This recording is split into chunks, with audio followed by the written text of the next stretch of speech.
இன்னைக்கு கிளைமேட் ரொம்பவே நல்லா இருந்துச்சு. வெயிலும் இல்ல, மழையும் இல்ல. ஆனா கூலிங்கா நல்லா இருந்துச்சு. ஸோ வேலை செய்றதுக்கே ரொம்ப ஆர்வமா இருந்த மாரி இருந்துச்சு. ரொம்ப நாள் ஆச்சு இப்படியெல்லாம் ஃப்ரீயா வேலை செஞ்சு.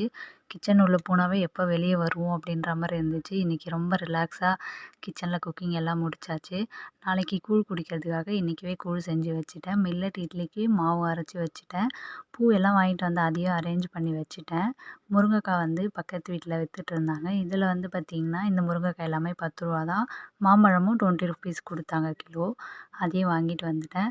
ஸோ நம்ம ஏரியாலலாம் வந்து பார்த்திங்கன்னா, பக்கத்து வீட்ல இருந்துச்சுன்னா ரேட்டு கம்மியா தான் குடுப்பாங்க. அது ஒரு பெனிஃபிட் இருக்கு நமக்கு. கடையில போய் வாங்குறத விட. நம்ம என்னதான் நம்மள மோட்டிவேட் பண்ணிட்டு ஒரு சில வேலை செஞ்சாலும் சம்டைம்ஸ் வந்து டல்லாகி உட்காந்துருவோம். எந்த ஒரு வேலை செஞ்சாலும் நம்ம வந்து ஆர்வம் குறையாம அந்த வேலைய செஞ்சோன்னா, கண்டிப்பா ஒரு நாள் நமக்கு வந்து வெற்றி கிடைக்கும். அது எதுவாகட்டும். ஸோ வந்து சில பேர் வந்து இத செஞ்சேன் எனக்கு வரலன்னு சொல்லிட்டு விட்டுருவாங்க. பட் கன்டினியூவா ட்ரை பண்ணா நிச்சயம் வெற்றி கிடைக்கும்.